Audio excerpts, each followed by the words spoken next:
Урматтуу Камчыбек Кыдыршаевич. Мен Асема Токтобекова. 18 октябрь күнү Улуттук коопсуздук комитетинин кызматкерлери тарабынан шектүү катары кармалып камакка алынган Акжол Нишановдун жубайы болом. Жолдошум көмүскөдө жүргөн адам эмес. Ал журналист. Анын баскан турганы жана кандай адам экени көпчүлүккө маалым.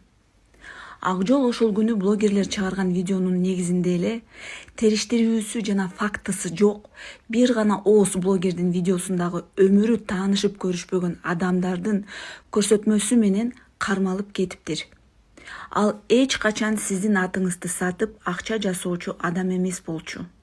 Сиздин ысымыңызды ал сыймыктануу менен айтчу. Эгер жамандаса же сатса, мен укмакмын.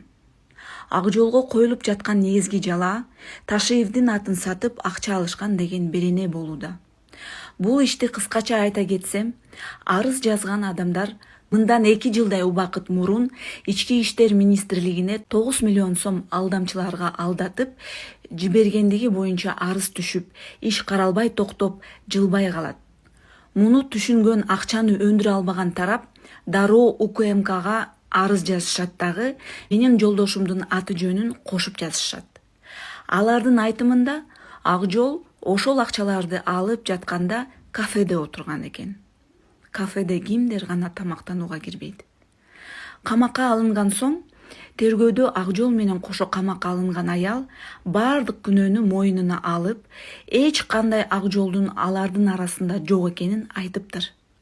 Ал алдамчылыкты мойнуна алган Конурбаевадан арыз ээлери акчаны өндүрө албаарына көздөрү жетип, сиздин президенттин аттарын жамынып алган деген жалган жаланы атайын кошуп, УКМКнын соц тармактарын бардык күчүн колдонуп, тиешеси жок адамдан эптеп акча өндүрүү жолуна түштү. Эгер Акжол кылмышта бар болсо, ушул күнгө чейин эмнени күтүп атышты? Сиз дайыма адамдын убал сообу жаман деп айтасыз. Күйөөмдүн убал сообу кимге?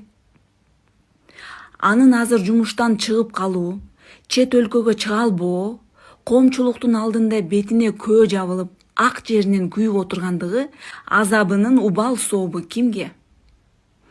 Кудайдан кийинки ишеним сизде. Күйөөмдүн ишин териштирип берүүңүздү суранам. Күйөөм ал кылмыштын арасында бар болсо, эмнеге 2 жыл мурун милицияга арыз жазып жатышканда кошо тиркеп суракка чакырылган жок? Эптеп акчаны өндүрүп алуу үчүн Ташиевдин президенттин атын сатып акча алган деген жарлыкты жармаштырып коюшкан. Чындыгында акча алганы жана сиздин атыңызды жамынганы боюнча аудио, видео жада калса күбөлөр дагы жок. Тигил жабырланган тарап же мени, же Акжолду таанышпайт экен. Сот кече карап күйөөмдүн камактагы мөөнөтүн 2 айга узартып койду. Мен тергөөнүн акыйкаттуулугун күтүп камактан бошотот го деп күтүп жаткам. Урматтуу Камчыбек Кыдыршаевич, мен сизге ишенем. Акжолдун ишин калыс карап бериңиз.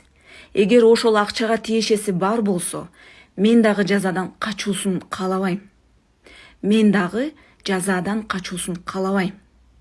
Бирок жогоруда айтып кеткендей, бир дагы жолу аралашкан эмес жана атыңызды атаган эмес. Биз өз мээнетибиз менен жашаган үй бүлөбүз. Балдарым Москвада, мен Бишкекте. Алып келүүгө мүмкүн эмес болуп отурам. Биздин бүлөнүн жалгыз тиреги бул атабыз болчу. Акыйкат тергөө болсо, анын акталып кетүүсүнө, сиздин бул ишти көзөмөлдөп, акыйкат карарыңызга ишенем. Акырында сизден калыс иликтөө жүргүзүп, күнөөсүз адамдын жоопко тартылып кетүүсүнө жол бербөөңүздү суранам.